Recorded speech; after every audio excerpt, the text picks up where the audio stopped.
that is sandwich theorem.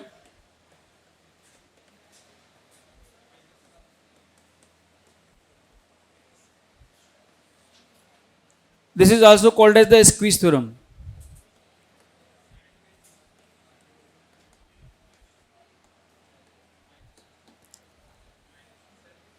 Sandwich theorem.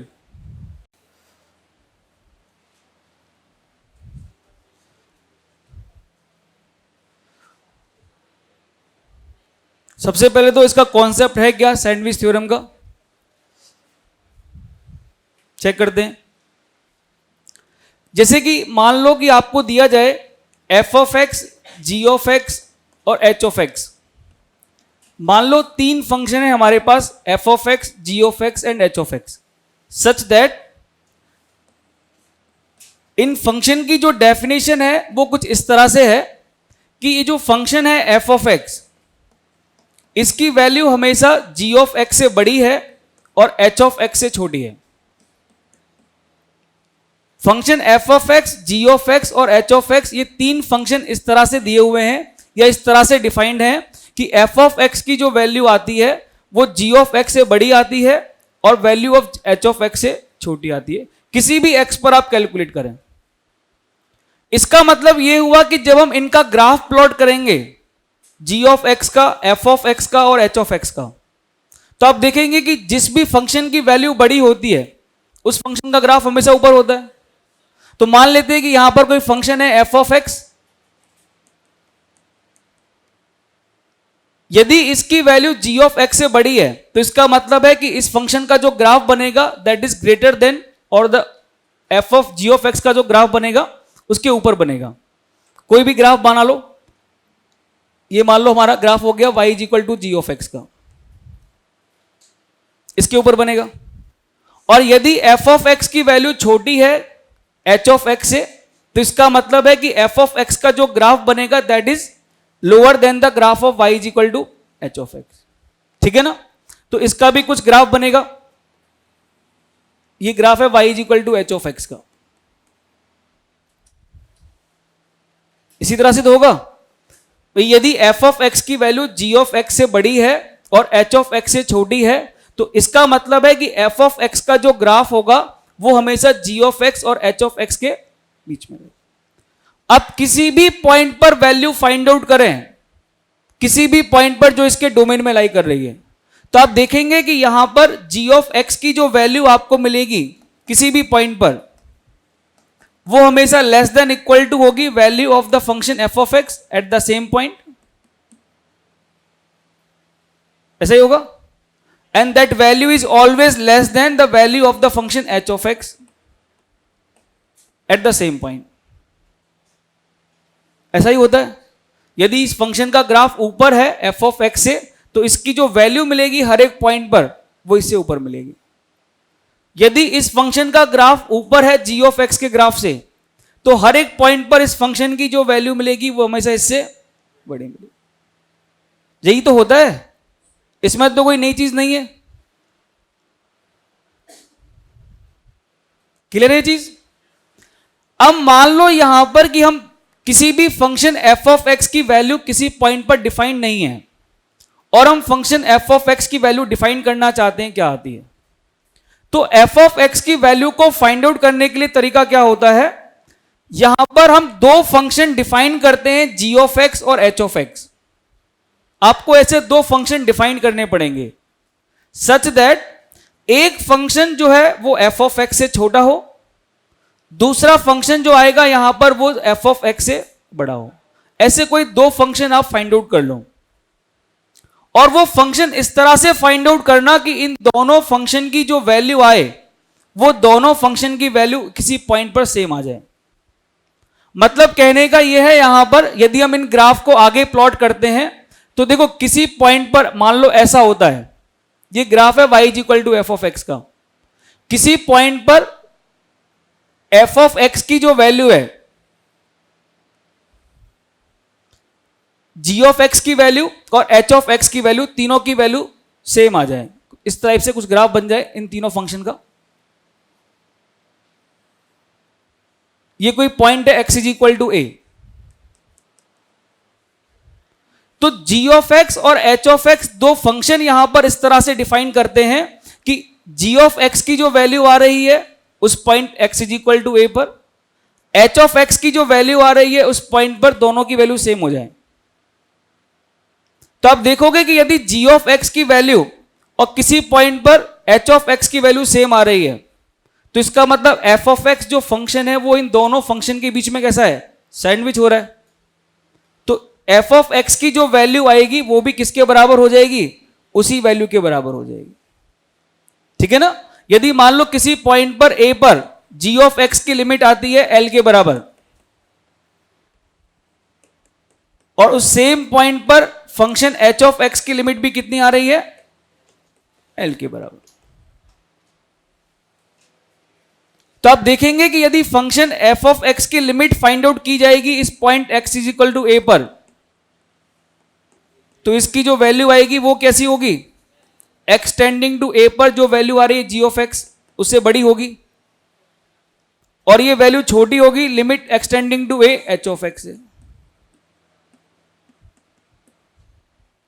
तो यदि इस फंक्शन f ऑफ x की वैल्यू स्क्वीज कर रखी है, सैंडविच कर रखी है value of g of x और h ऑफ x के बीच में, तो आप देखना कि जब कभी भी g ऑफ x की वैल्यू और h ऑफ x की वैल्यू सेम हो जाती है l के बराबर, तो इसका मतलब यह हुआ कि इस फंक्शन की जो वैल्यू आएगी वो भी किसके बराबर आएगी, l के बराबर, क्योंकि इस फंक्शन की जो वैल्यू है वो g ऑफ x और h ऑफ x के बीच में सैंडविच है। तो यदि आपने इन दो फंक्शन को इस तरह से डिफाइन कर रखा है कि दोनों फंक्शन की लिमिट सेम है, तो इसका मतलब है कि फंक्शन f ऑफ x की लिमिट भी वही आएगी। तो यहां पर आप यदि सैंडविच अप्लाई करना चाहते हैं तो दो फंक्शन इस तरह से डिफाइन करना, g ऑफ x और h ऑफ x। ठीक है ना।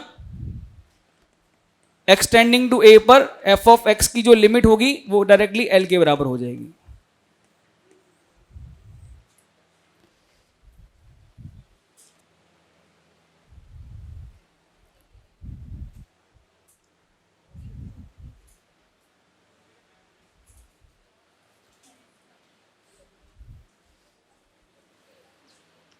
ठीक है।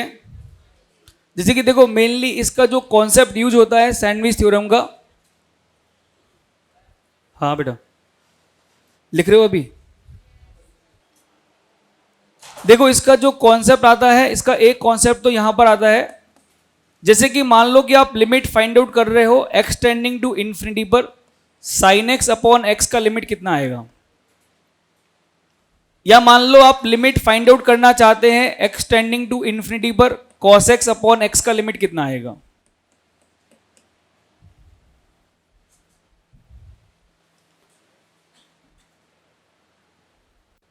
वैसे तो हालांकि हम यहां पर इस फंक्शन की लिमिट डायरेक्टली भी कैलकुलेट कर सकते हैं, क्योंकि आपको मालूम है x टेंडिंग टू इन्फिनिटी पर sin x की वैल्यू क्या आती है, x टेंडिंग टू इन्फिनिटी पर sin x ऑक्सिलेटरी फंक्शन होता है, इसकी वैल्यू ऑक्सिलेट करती है -1 और +1 के बीच में।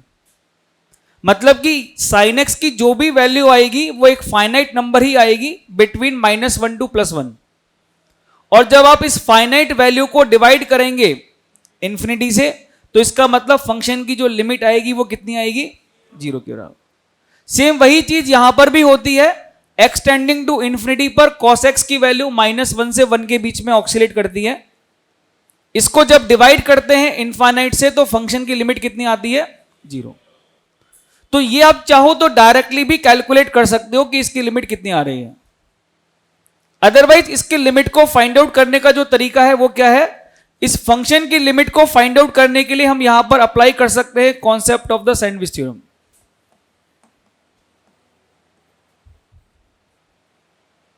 सही है।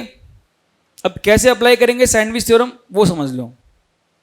सैंडविच थ्योरम अप्लाई करने के लिए सबसे पहली चीज ये ध्यान रखिएगा, यदि आप उस पॉइंट पर फंक्शन f ऑफ x की लिमिट फाइंड आउट करना चाहते हैं जिसकी लिमिट आप फाइंड आउट नहीं कर पा रहे हैं, तो इस फंक्शन की लिमिट को फाइंड आउट करने के लिए आपको पहले दो फंक्शन ऐसे डिफाइन करने पड़ेंगे g ऑफ x और h ऑफ x जिनकी लिमिट सेम आती हो उस पॉइंट पर, और दूसरा एक फंक्शन g ऑफ x छोटा हो एफ ऑफ एक्स से और दूसरा फंक्शन एच ऑफ एक्स बड़ा हो एफ ऑफ एक्स।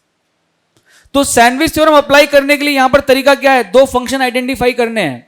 तो कैसे करेंगे, क्योंकि साइन एक्स की वैल्यू लाई करती है -1 से +1 के बीच में, है कि नहीं। यदि यहां पर x एक पॉजिटिव नंबर है तो क्या हम बोल सकते हैं कि साइन एक्स अपॉन एक्स की जो वैल्यू आएगी वो -1 अपॉन एक्स और +1 अपॉन एक्स के बीच में आएगी। x पॉजिटिव नंबर है तो पॉजिटिव नंबर से मल्टीप्लाई करोगे तो इनइक्वालिटी पर कोई फर्क तो नहीं पड़ेगा। यहां पर दो फंक्शन हमने डिफाइन किए, पहला g ऑफ x और दूसरा फंक्शन हमने डिफाइन किया h ऑफ x। चेक करो जरा एक्सटेंडिंग टू इंफिनिटी पर क्या इन दोनों की लिमिट सेम आ रही है, 0 के बराबर। क्या ये फंक्शन f ऑफ x से छोटा है, -1 अपॉन एक्स की जो वैल्यू आएगी साइन एक्स अपॉन एक्स से छोटी आएगी, और 1 अपॉन एक्स की value sine x upon x है। तो दो फंक्शन हमने फाइंड आउट कर लिए g ऑफ x और h ऑफ x, जिनमें एक फंक्शन तो इससे बड़ा है और दूसरा छोटा है, और दोनों की जो वैल्यू आ रही है वो सेम आ रही है एक्सटेंडिंग टू इंफिनिटी पर। तो जब कभी भी फंक्शन f ऑफ x इन दो फंक्शन के बीच में स्क्वीज होता है सच दैट कि दोनों की वैल्यू सेम हो जाए, तो ध्यान रखिएगा उस पॉइंट पर फंक्शन f ऑफ x की वैल्यू भी क्या हो जाएगी, सेम वही हो जाएगी। तो इसका मतलब है कि जब आप एक्सटेंडिंग टू इंफिनिटी पर लिमिट फाइंड आउट करेंगे साइन एक्स अपॉन एक्स का, तो आप देखेंगे कि इसकी जो लिमिट आएगी वो इन दोनों फंक्शन के बीच में लाई करेगी, -1 अपॉन एक्स और 1 अपॉन एक्स।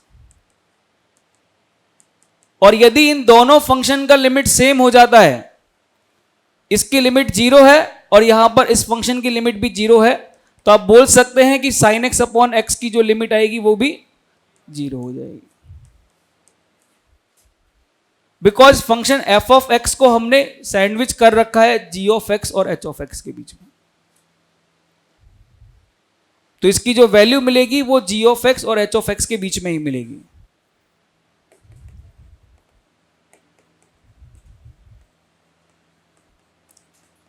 ठीक है ना। तो ये चीज ध्यान रहेगी, साइन एक्स अपॉन एक्स की जो लिमिट आती है एक्सटेंडिंग टू इंफिनिटी पर 0 आती है।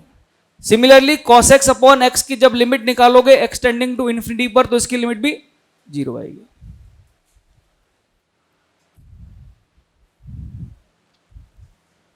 ठीक है ना। सैंडविच थोड़ा सा मुश्किल बस इसीलिए होता है कि यहां पर हमें g ऑफ एक्स और h of x find out करना होता है, दो फंक्शन वो कौन कौन से हैं। कई बार वो दोनों फंक्शंस बहुत आसानी से दिख जाते हैं हम लोगों को, कई बार वो फंक्शन आइडेंटिफाई करने में दिक्कत आती है, तो वहां पर आपको थोड़ा सोचना पड़ेगा कि दो फंक्शन कौन कौन से हैं। क्योंकि इंपॉर्टेंट चीज ये है कि दोनों की लिमिट सेम होनी चाहिए। फंक्शन तो कोई भी निकाल सकते हो, एक फंक्शन जो उससे छोटा है और एक फंक्शन जो उससे बड़ा है, फंक्शन तो कोई भी डिफाइन कर सकते हो दो, लेकिन इंपॉर्टेंट चीज ये है कि दोनों का लिमिट भी सेम होना चाहिए। ठीक है ना। तो ये हमें सोचना पड़ेगा। जैसे कि देखो एक और क्वेश्चन इस पे ट्राई करते हैं। Limit x tending to 0 x/2 into box of 3/x, box will represent greatest integer function।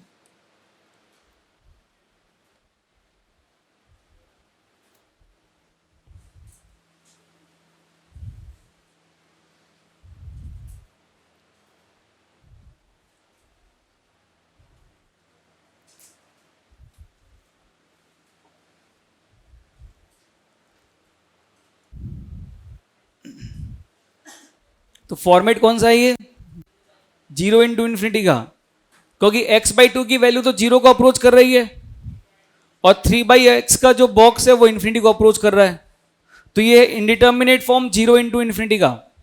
तो यदि आप इसकी लिमिट फाइंड आउट करना चाहते हैं तो ध्यान रखो, यदि हमारे पास कभी भी फंक्शन आ जाए ग्रेटेस्ट इंटीजर की फॉर्म में, तो इस फंक्शन की लिमिट फाइंड आउट करनी हो चाहे फंक्शन को डिफाइन करना हो, हमेशा तरीका क्या होता है, इस फंक्शन को कन्वर्ट करते हैं फ्रैक्शनल पार्ट ऑफ एक्स की फॉर्म में।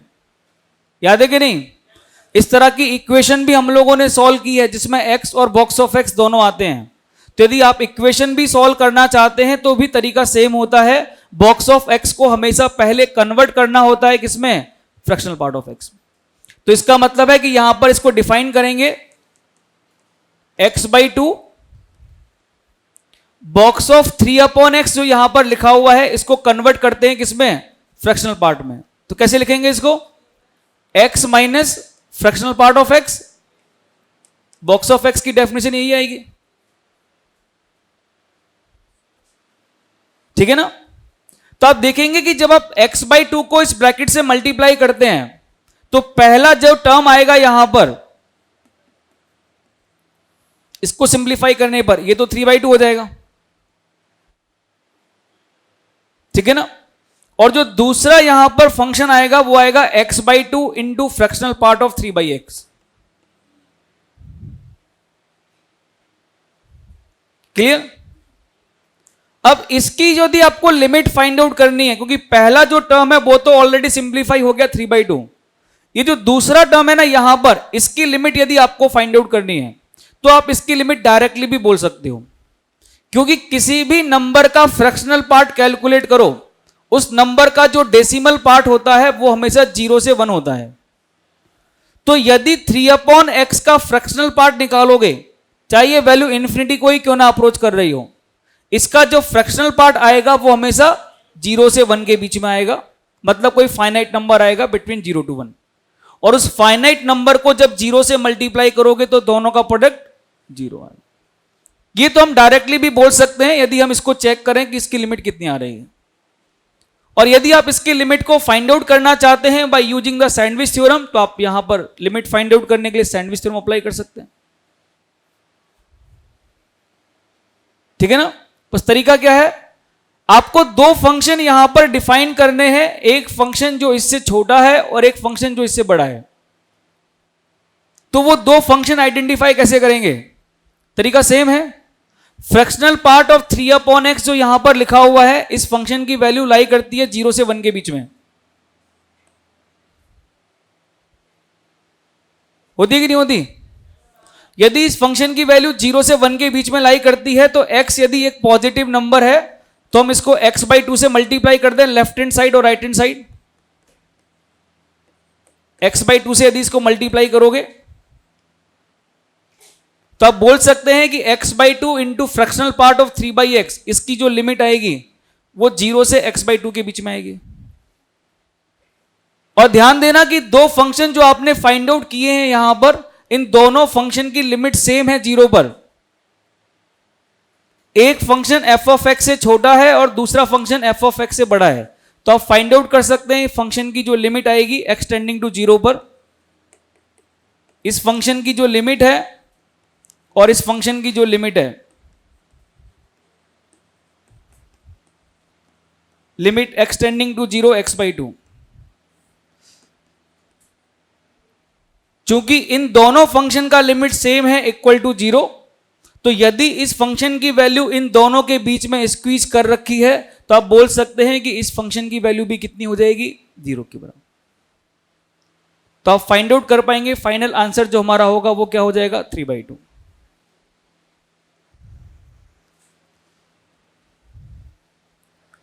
लिखा सही है, समझ में आ गया तरीका सैंडविच थ्योरम अप्लाई करने का। एक और देखो question, limit n tending to infinity 1/1 plus n square, 2/2 plus n square, 3/3 plus n square, और यह n/n प्लस n स्क्वायर। इसकी लिमिट फाइंड आउट करनी है n टेंडिंग टू इंफिनिटी पर फंक्शन का लिमिट कितना आता है।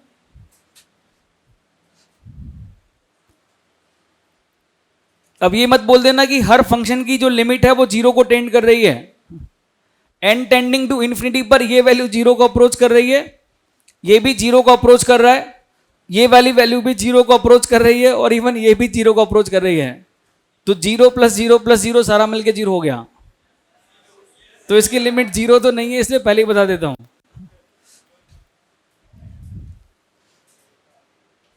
ठीक है ना।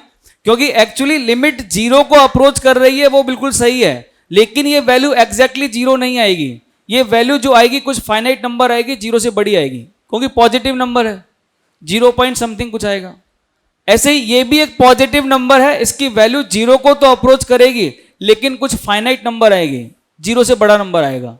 तो ये पॉजिटिव नंबर्स ऐड होके किसी एक फाइनाइट वैल्यू को अप्रोच करेंगे, चाहे वो 1/4 हो, चाहे 1/6 हो, चाहे वो 1/n हो। तो वही फाइंड आउट करना है वो फाइनाइट वैल्यू कौन सी आ रही है।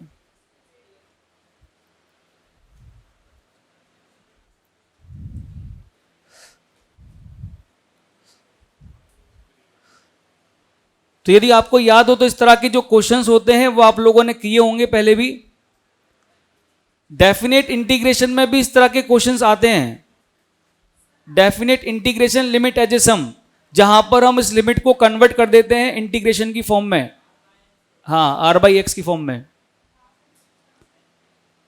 तो वही यहां पर इसको सिंप्लीफाई करने का तरीका क्या है, यदि आप इस फंक्शन की लिमिट फाइंड आउट करना चाहते हैं और आप इसकी लिमिट डायरेक्टली यदि फाइंड आउट नहीं कर पा रहे हैं तो इसको फाइंड आउट करने का यहां पर एक तरीका होता है, that is the sandwich theorem. ये जो भी आपको फंक्शन दे रखा है, मान लो इस फंक्शन का नाम है f(n), इस फंक्शन की लिमिट फाइंड आउट करनी है n टेंडिंग टू इंफिनिटी पर। तो इसकी लिमिट को फाइंड आउट करने के लिए हम क्या करेंगे, इस फंक्शन f(n) से छोटा एक फंक्शन डिफाइन करेंगे और एक फंक्शन डिफाइन करेंगे h(n) जो इससे बड़ा होगा। कंडीशन यह है कि उन दोनों फंक्शन की जो लिमिट है n टेंडिंग टू इंफिनिटी पर वो सेम होनी चाहिए। ठीक है, तो देखो तरीका क्या है, कैसे डिफाइन करते हैं एक फंक्शन जो इससे छोटा है और एक फंक्शन जो इससे बड़ा है। यदि आपको एक फंक्शन डिफाइन करना है जो इससे छोटा है, तो एक फंक्शन इससे छोटा डिफाइन करने के लिए क्या करते हैं, यहां पर इनका जो डिनोमिनेटर है उसको मैक्सिमाइज कर देते हैं।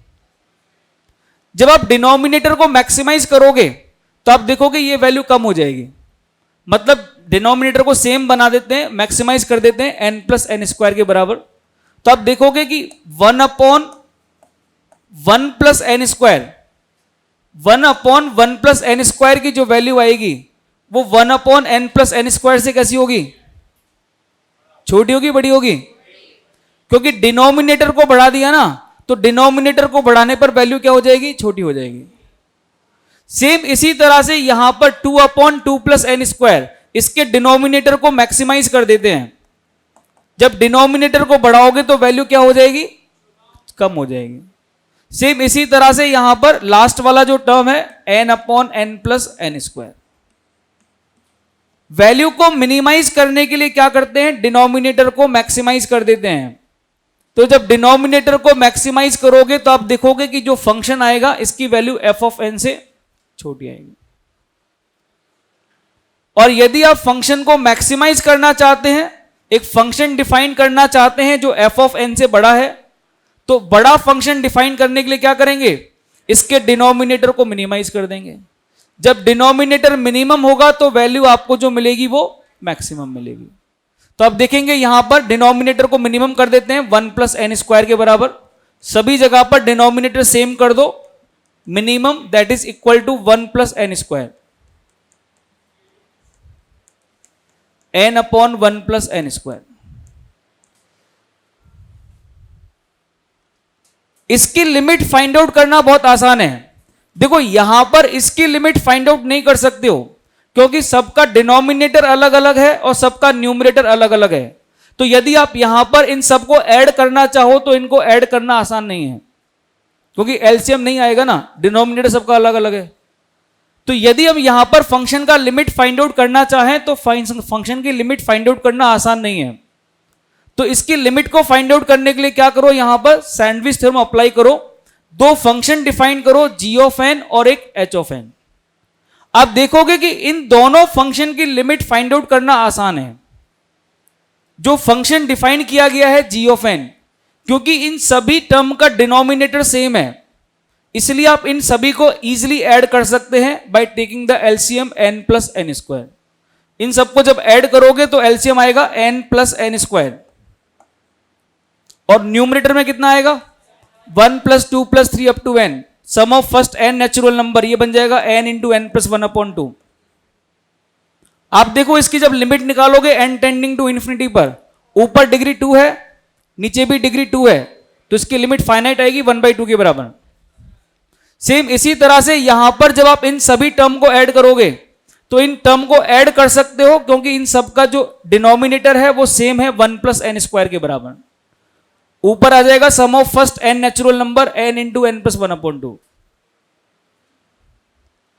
चूंकि इन दोनों फंक्शन का लिमिट सेम है n टेंडिंग टू इंफिनिटी पर, दैट इज 1/2, तो आप फाइंड आउट कर सकते हैं कि इस फंक्शन की जो लिमिट आएगी n टेंडिंग टू इंफिनिटी पर वो भी कितनी आएगी, 1/2 के। तो फंक्शन डिफाइन करेंगे g of n and h of n इस तरह से।